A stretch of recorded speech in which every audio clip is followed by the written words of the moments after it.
So there were a couple emails about file type, and the terminology, as I said earlier, is just kooky, but I'll go through a demo that may help a little bit. So I have a folder that has an MXD in it. I have a folder in here called shapefile, and when I open this up, you can see that the shapefile is composed of these individual files that all go together to make up the shapefile. You have to have a projection file. You have to have the DBF, which is the attribute table. You have to have the shape, which is the geometry. 1, 2, 3, and I think you have to have those 3 files to make it work. If you were copying this and sending it to somebody and missed one of the files, especially the DBF or the shape, they wouldn't be able to open the data. So this is an older format of file. I also have a layer file. And the layer file has this little image called LYR. Zoning, and then I've got a zoning shapefile, and it's got the DBF and the projection and the shape and the indexer file, all those files that make up one shapefile. And then I have a geodatabase that's called filetypedemo geodatabase, and there's stuff in here that I don't get, but there it is. Okay, so I'm going to open the MXD, and I had a couple people, probably accidentally, send me their MXD from Chapter 1. And just remember, when I want your MXD, I'll ask for it. No, sorry. When I want the MXD, that will be explicit, and you'll have to send me the data as well.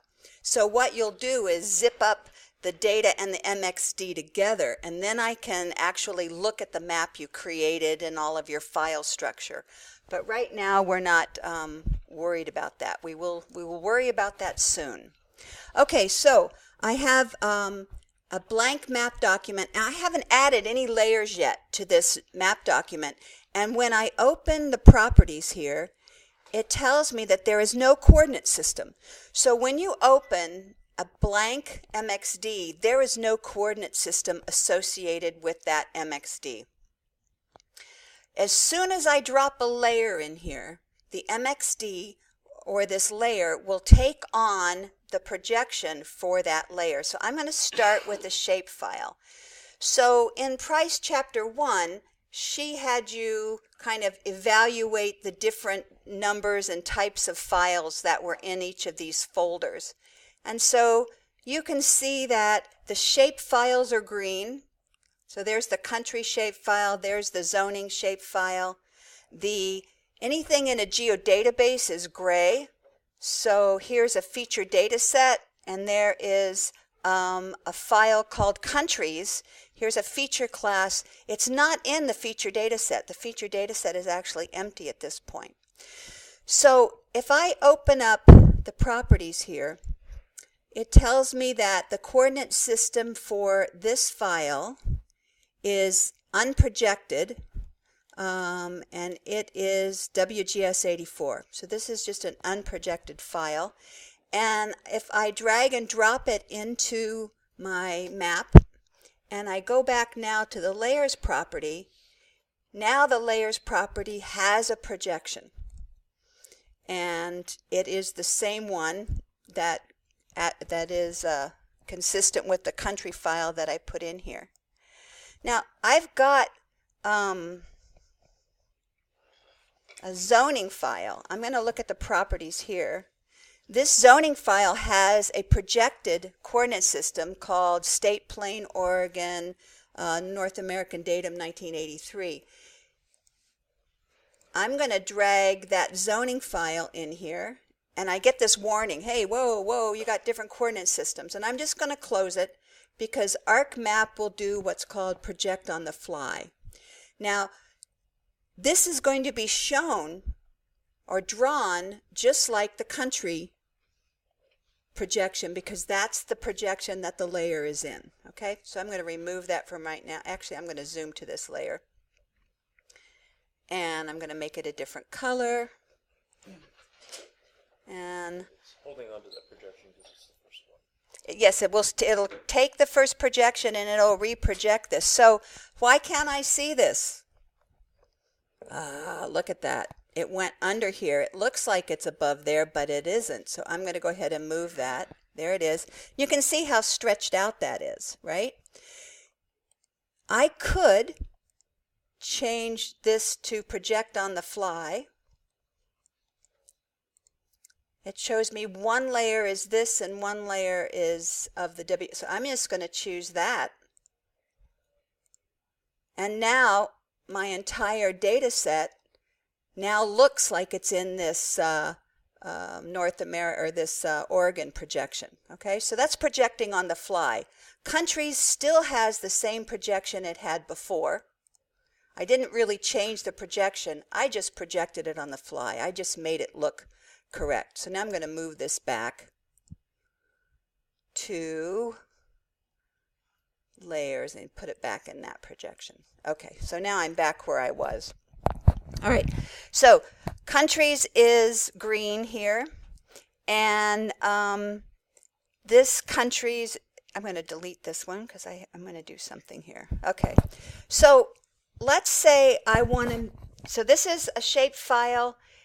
People are now calling them layers or feature classes, but a true feature class should be in a geodatabase, okay, somewhere.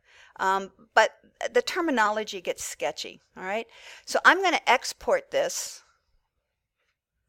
into that geodatabase. And I'm just putting it in the geodatabase, not in the feature data set.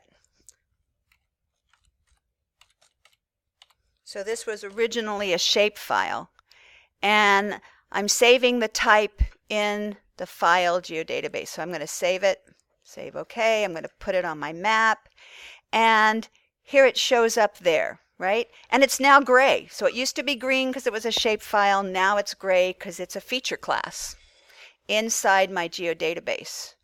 But it didn't change the projection. It's still WGS84. And that's because the geodatabase doesn't have a projection. It's just a container, okay? There's no projection associated with that. The feature data set does have a projection. So the coordinate system or projection for the feature data set is the Robinson projection. So if I were to export this into here, it would actually reproject my data. So let's just do that. Let's take this country file. I'm going to export that into the feature data set. So this time, I have to open the geodatabase. I have to open the feature data set, and then I got to name it. So it was a shape file. Sure. And now if I open my feature data set, I see that there is a feature in here called country shape. And because I named them all the same thing, it gets really confusing, doesn't it? So let's just look at this thing by source. So here's the country shape that's in the file or the feature data set. So I'm going to look here at the properties. And this now has a Robinson projection. So I have actually transformed this data into a new projection because I put it in the feature data set. Okay? So when I'm looking at feature classes, I'm looking at one shapefile or one feature class that is either inside a feature data set or inside a geodatabase. And all of the records have the same geometry. So these are all polygons. And each one of these records is a feature. So I have 249 countries or 49 polygons in this attribute table individually. Okay, so does that help kind of, or did it just make things way more confusing? There's no response. I want help? thumb up for kind of helping? Okay, all right. What you're trying to explain is that whenever you put shape files into your data set, it will change their projection to whatever that data set is, Absolutely. right? Absolutely. But maybe into a geodatabase, nothing changes, it's just being put into Right. that. It's just being, exactly. So if you just put it in the geodatabase, it is being compacted into the file system, but it doesn't transform the data into a preferred projection or the same projection. Perfect. So why do that? Why change it? Why put it into its own a feature data set? Okay. So a feature data, it's just a way of organizing your data. Okay. So we could look at, like, if you were to, I wish I had an example of this, but I couldn't, they took it down. If we looked at the geodatabase for, well, let's look at sub, for example. If you looked at the geodatabase for sub, it has categories of data. So it's really easy to find your data. And they may have 5,000 feature classes in that data set. And if you didn't categorize them into subgroups, so where are the power poles? And then all of the information associated with those power poles might be in one feature data set. Where are the roads? Another feature data set. If you had them all just as individual feature classes in a geodatabase, it would be a nightmare of trying to find your data. So I think that would be the main thing. It just compresses it and organizes it. And sometimes different projections don't line up well. And so by transforming your data into the same projection, things are just cleaner. Okay? Also keep the software from bogging down. It's constantly trying to, on the fly, adjust everything. I don't know if that's true. Somebody said, does it help kind of not slow down the process? The projecting on the fly doesn't seem to be a problem, but sometimes when you're working with rasters, things slow down, and it may just be the fact that rasters are huge. But however, my new term now is vector is bester. River, thank you very much. I've always said raster is faster and vector is corrector, but in some instances, vector is bester. I love that. Made me laugh out loud. Okay, thank you.